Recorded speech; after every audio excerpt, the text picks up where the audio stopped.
Hello friend, welcome to my channel teaching aptitude official में आपका स्वागत है। मैं जयप्रकाश कुमार आपका स्वागत करता हूँ। आज का सेशन हमारा है एसपीडी से साइंस से रिलेटेड क्वेश्चन रहेगा। रेलवे सामान्य विज्ञान जो क्वेश्चन पूछे गए हैं, जो न्यू अपडेट बुक पुस्तक आई है, उसे हम पेज बाई पेज बताएंगे। ये 1992 से लेकर 1924 तक का ये अपडेटेड बुक है। 1700 सेट बुक है। इसमें कितना है? 1700 सेट इसमें रहेगा। हम लोग पेज बाई पेज क्लियर करेंगे। साइंस का जितने भी क्वेश्चन पूछे जाते हैं एनटीपीसी या रेलवे में, ऑल एग्जाम में पूछे जाते हैं। जैसे रेलवे में एसपीटी महत्वपूर्ण बुक होती है। जैसे साइंस में साइंस का क्वेश्चन हमेशा इसमें बना बना रहता है, बनता है। प्रीवियस सीरीज में क्वेश्चन जानेंगे, ठीक है। तो चलिए इससे हम कुछ क्वेश्चन भी जानते हैं। पहला हमारा क्वेश्चन क्या है, ये समझिए कि क्वेश्चन बैंक ही है हमारा साइंस का। तो चलिए स्टार्ट करते हैं बिना समय गवाए। अगला क्वेश्चन हमारा है, एनिली एनिलिडा ग्रुप में मुख्यतः कौन कौन से जंतु आते हैं? बताइए, एनिलिडा ग्रुप में कौन कौन से जंतु आते हैं? तो जोंक और केचुआ आते हैं। क्या आते हैं? जोंक और केचुआ आते हैं। अगर पूछते आर्थोपेडिक में कौन सा आते हैं? आर्थ्रोपोडा में, आर्थ्रोपोडा ग्रुप में कौन से आते हैं? तो तेलचट्टा, मच्छर, खटमल और मक्खी आर्थ्रोपोडा में आते हैं। तेलचट्टा, मच्छर, खटमल और मक्खी आते हैं।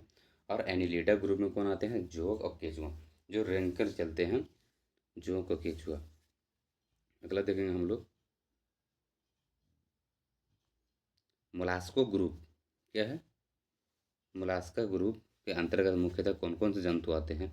तो घोंघा और सीपी क्या आते हैं? मोलास्का ग्रुप में घोंघा और सीपी आते हैं।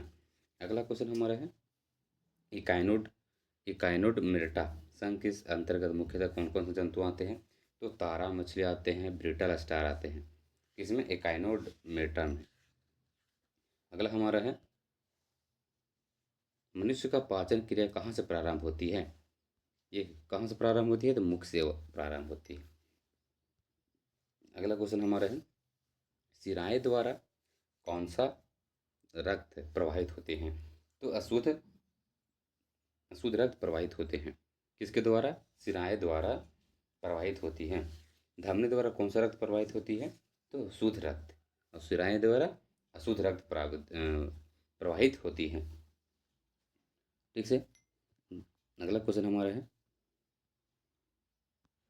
कौन सा विटामिन जल में घुलनशील है? तो बी और सी। क्या है? कौन सा विटामिन जल में घुलनशील है? तो बी और सी, विटामिन बी या विटामिन सी। और पूछे वसा में कौन सा विटामिन घुलनशील है?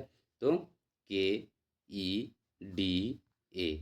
ठीक है, के, ई, डी, ए वसा में घुलनशील होते हैं। कौन सा विटामिन? के, ई, डी, ए। और जल में बी और सी। समझ गए? अगला क्वेश्चन हमारा है, यह रक्त सोडियम का कार्य क्या है? तो यह रक्त दाब नियंत्रित करने में सहायक होता है और तथा जल का संतुलन बनाए रखता है। समझ गए? ये आरआरबी चेन्नई में पूछे गए थे 1992 में, ये क्वेश्चन है। पहला क्वेश्चन हमारा है, पोटेशियम का कार्य क्या होता है? ये हमारा क्वेश्चन है। पोटेशियम का क्या कार्य रहता है? यह हृदय की धड़कन एवं नाड़ी संस्थान के कार्यों को संचालित करता है। पोटेशियम का कार्य होता है, यह हृदय को धड़कन एवं नाड़ी संस्थानों के कार्यों को संचालित करता है। अगला क्वेश्चन हमारा है, ग्लूकोज बिना क्या है? ग्लूकोज बिना ऑक्सीजन की उपस्थिति में मांसपेशियों में प्रतिक्रिया क्या बनाता है? तो लैक्टिक अम्ल बनाता है। क्या बनाता है? लैक्टिक अम्ल बनाता है। चलिए अगर देखते हैं हम लोग, ग्लूकोज ठीक है, ग्लूकोज बिना ऑक्सीजन की उपस्थिति में बैक्टीरिया या ईस्ट की प्रतिक्रिया क्या कर बनाता है? तो इथाइल अल्कोहल बनाता है। ठीक है, इथाइल अल्कोहल बनाता है। और ऑक्सीजन की उपस्थिति में ग्लूकोज की प्रतिक्रिया होती है तो क्या बनता है? कार्बन डाइऑक्साइड जल का निर्माण होता है। कार्बन डाइऑक्साइड और जल का निर्माण होता है कब? जब ऑक्सीजन की उपस्थिति में ग्लूकोज की प्रतिक्रिया होती है। समझ गए? अगर अगला हमारा है, एनिलिडा में उत्सर्जन के उसके किस उत्सर्जी अंग द्वारा होता है? तो नेफ्रिडिया द्वारा होता है। किसके द्वारा होता है? नेफ्रेटिया द्वारा होता है। मूत्र का पीएच मान क्या होता है? 6 होता है। कितना होता है दोस्तों? 6 होता है पीएच मान। पीएच मान पीएच मान क्या होता है? 0 से 14 तक के होता है। ठीक है, 0 से 14 तक के होता है। 6 हमारा क्या है? बताइए। ये हमारा बीच मिड में क्या होता है? 7 होता है। इसके कम वाला होता है क्या? अम्लीय होता है। अम्लीय होता है इधर। 7 से ज़्यादा वाला क्षारीय होता है, बेसिक होता है। एसिड और बेस। हमारा का मूत्र पीएच मान क्या होता है? 6 है, तो अम्लीय होता है। समझ गया? अगला हम लोग देखेंगे, बाह्यस्रावी एवं अंतःस्रावी दोनों प्रकार किस ग्रंथि में होती है? बाह्यस्रावी एवं अंतःस्रावी दोनों प्रकार का किस ग्रंथि में पाई जाती है? किस ग्रंथि में पाई जाती है बताइए? तो अग्नाशय में पाई जाती है। किस में पाई जाती है दोस्तों? अग्नाशय में पाई जाती है। अगला क्वेश्चन हमारा है, पीयूष ग्रंथि या पिट्यूटरी ग्रंथि क्या है? पीयूष ग्रंथि एवं पिट्यूटरी ग्रंथि को किस अन्य ग्रंथि के नाम से जाना जाता है? तो हम लोग मास्टर ग्रंथि के नाम से भी जानते हैं। किसे? पीयूष ग्रंथि को मास्टर ग्रंथि भी कहते हैं या पिट्यूटरी ग्रंथि को मास्टर ग्रंथि कहते हैं। अगला क्वेश्चन हमारा है, स्प्रिंग को अपनी सामान्य क्या है? अपनी समान लंबाई पर वापस लौटने के लिए लगने वाला बल क्या कहलाता है? प्रत्यानयन बल कहते हैं। जैसे स्प्रिंग है ना, स्प्रिंग यहाँ खींचेंगे, फिर वो अपनी गति के पास ही आ जाए, यहाँ से खींचे फिर यहीं पे आ जाए, जिसको क्या कहते हैं? प्रत्यानयन प्रत्यानयन बल कहते हैं। समझ गए? ये हमारा आरआरबी जम्मू 1992 में क्वेश्चन पूछा गया था। ये हमारा क्वेश्चन है। पौधे के लिए सबसे अच्छा उर्वरक कौन सा होता है? तो कंपोस्ट होता है। क्या होता है दोस्तों? कंपोस्ट। किसके लिए? पौधे के लिए सबसे अच्छा उर्वरक होता है। पेट्रोलियम किस प्रकार के चट्टानों में पाया जाता है? तो अवसादी चट्टानों में पाया जाता है। क्या पाया जाता है? पेट्रोलियम किस प्रकार के चट्टानों में पाया जाता है? तो अवसादी चट्टानों में पाया जाता है। अगला हमारा है, गुब्बारों में गुब्बारों को उड़ाने के लिए काम में लाई जाने वाली गैस क्या होती है? तो हीलियम गैस होती है। हीलियम सबसे ठंडी गैस भी है। क्या है? सबसे ठंडी गैस भी होती है। ये किस में भरी जाती है? तो जो एरोप्लेन उड़ता है उसको टायर में भरा जाता है। अगला हमारा है, डीडीटी का उपयोग किस रूप में किया जाता है? तो कीटनाशी के रूप में किया जाता है। डीडीटी का उपयोग किस रूप में किया जाता है? तो कीटनाशी के रूप में। अगला क्वेश्चन हमारा है, इथेनॉल के अत्यधिक सेवन करने कौन सा अंग प्रभावित होता है? इथेनॉल को अत्यधिक सेवन करने पर कौन सा अंग प्रभावित होता है दोस्तों? तो यकृत होती है। ठीक है। अगला क्वेश्चन हमारा है, सभी अम्लों अनिवार्य क्या है? सभी अम्लों में अनिवार्य रूप से पाए जाने वाले पदार्थ क्या कहलाते हैं? तो हाइड्रोजन कहलाते हैं। क्या कहलाते हैं दोस्तों? हाइड्रोजन। अगला क्वेश्चन हमारा है, आग लगने तथा फैलने की सबसे कम संभावना किस वस्त्र से होती है? तो सूती वस्त्र में। सूती वस्त्र में बहुत जल्दी नहीं पकड़ती है आग। अगला क्वेश्चन हमारा है,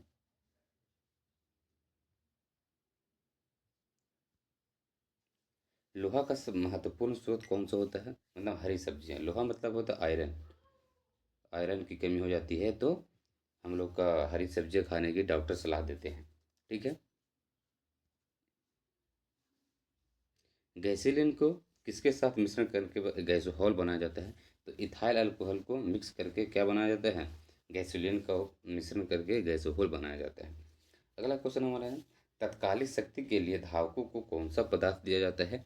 तो ग्लूकोज दिया जाता है। अगर कुछ देश में एथलीट एथलीट जहाँ लग गया, एथलीट को तुरंत एनर्जी लाने के लिए कौन सा पदार्थ दिया जाता है? तो क्या दिया जाता है बताइए? कार्बोहाइड्रेट। अगर एथलीट बोले तो, और तत्कालिक शक्ति को बढ़ाने के लिए ग्लूकोज। समझ गया? आरआरबी अजमेर में 1992 में क्वेश्चन पूछे गए हैं। ये वाला क्वेश्चन है, मानव जाति के लिए ओजोन परत क्यों महत्वपूर्ण है? मानव जाति के लिए ओजोन परत क्यों महत्वपूर्ण है? तो पराबैंगनी किरणों को रोकने के लिए एक रक्षा आवरण है। क्या है? पराबैंगनी किरणों को रोकने के लिए एक रक्षा आवरण बनाती है। ठीक है। ओजोन डे कब मनाते हैं? तो 16 सितंबर मनाते हैं। 16 सितंबर को ओजोन डे मनाया जाता है। समझ गया? अगला क्वेश्चन हमारा है, आंत ज्वार थायराइड टाइफॉइड है, टाइफाइड है, सॉरी, टाइफाइड, टाइफाइड के लिए सामान्यतः उपयोग की जाने वाली औषधि कौन सी है? तो क्लोरोमाइसिटिन, क्लोरोमाइसिटिन का उपयोग किया जाता है औषधि के लिए, टाइफाइड के लिए। टाइफाइड किसके लिए होता है? हमारा जल अगर वगैरह खान पान अगर हमारा अच्छा नहीं है या जीवाणु अच्छी नहीं है, इसकी वजह से क्या हो जाता है? टाइफाइड हो जाता है। अगला क्वेश्चन हमारा है, गैस की लौ की सबसे गर्म हिस्से को क्या कहते हैं? क्या है हमारा? गैस की लौ की सबसे गर्म हिस्से को क्या कहते हैं? बताइए, क्या कहते हैं? ज्योतिहीन क्षेत्र में नॉन इल्यूमिनियस जोन कहते हैं। क्या कहते हैं? ज्योतिहीन। सोने के सूत्र रूप में कितने कैरेट का होता है? तो 24 कैरेट का होता है। कितने कैरेट का होता है दोस्तों? 24 कैरेट का होता है। सिनेबार क्या है? किसका अयस्क है? तो पारा का, Hg।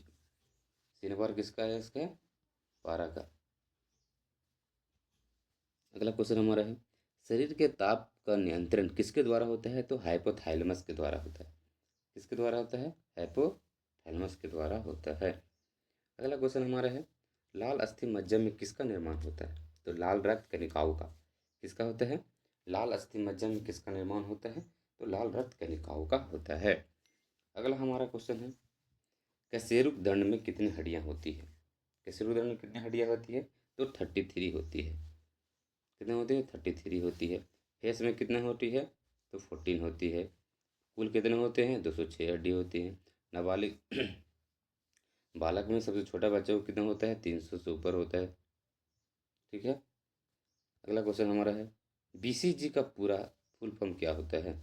बीसीजी का फुल फॉर्म पूछा है तो बेसिलस क्लाइमेट ग्यूरिन। क्या कहते हैं? बेसिलस कैलमेटन ग्यूरिन कहते हैं। एथलीट को एथलीट फूड नामक रोग किससे संबंधित है? किससे होती है? तो कवक द्वारा होती है। एथलीट फूड नामक रोग किससे होती है? तो कवक द्वारा होती है। याद रखिएगा दोस्तों, ये क्वेश्चन सब प्रीवियस ईयर क्वेश्चन से बने हैं। आप लोग के एक एक वर्ड सिर्फ सुनिए। आप लोग तो ये पढ़ा होगा स्पीडी, तो आप सुनिएगा तो ज़्यादा बेटर समझ में आएगा। अगला क्वेश्चन हमारा, अस्थमा या दमा। अस्थमा या दमा नामक किससे होते हैं? तो कवक द्वारा होता है। एथलीट रोग किससे होता है? तो कवक द्वारा होता है। फाइलेरिया नामक रोग किसके कारण होता है? तो कृमि या वर्म द्वारा होता है। किसके द्वारा होता है? फाइलेरिया कृमि के द्वारा होता है। अगला हमारा क्वेश्चन है, जब एक वस्तु की गतिज ऊर्जा दोगुनी की जाती है तो उसकी गतिज ऊर्जा क्या हो जाती है? तो चौगुनी हो जाती है। क्या क्वेश्चन कहा हमारा? जब गतिज ऊर्जा दोगुनी हो जाती है तो उसकी गतिज ऊर्जा क्या हो जाती है? तो चौगुनी हो जाती है। 2 × 2 कर दीजिए, हो जाएगा चौगुनी। और आर्मी कोलकाता में पूछे गए क्वेश्चन है ये 1992 में। सूत्रकनिका को अन्य नाम से भी जाना जाता है। क्या है? माइटोकॉन्ड्रिया को कहते हैं। सूत्रकनिका के नाम से भी जाना जाता है। अगला क्वेश्चन हमारा है, वट वृक्ष पादप के किस वर्ग में आता है? वट वृक्ष तो आवृत वृक्ष में आते हैं।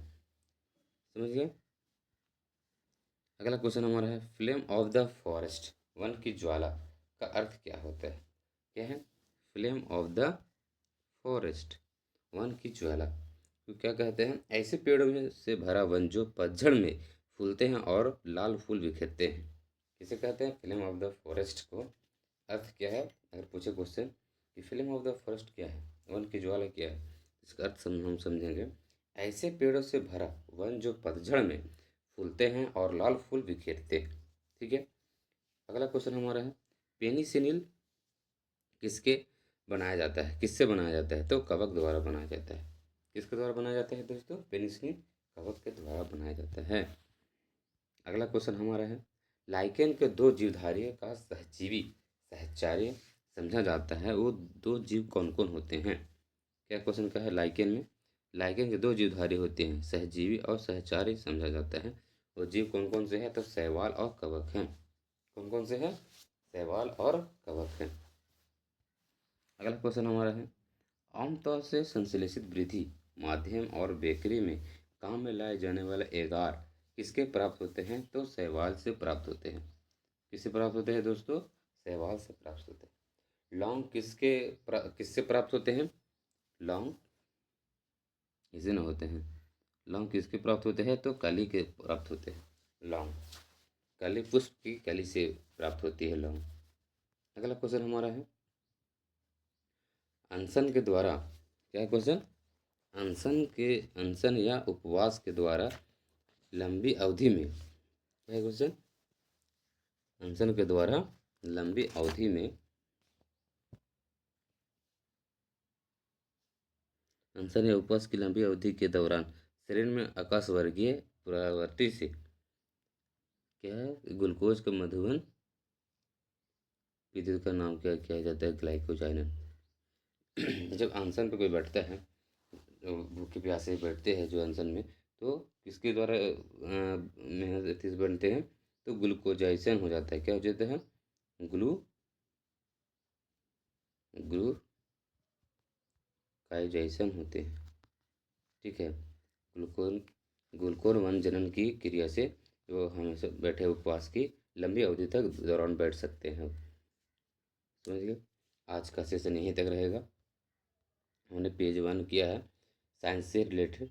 रेलवे में साइंस बहुत महत्वपूर्ण चैप्टर है। इससे हम लोग का 7 कम से कम 7-8 क्वेश्चन हम लोग को यहाँ से बनेगा, ठीक है। हम लोग क्वेश्चन इसी तरह बने रहेगा चैनल में। All the best. इस चैनल पर जो नए हैं सब्सक्राइब एंड कमेंट जरूर करें। Thanks for watching. All the best.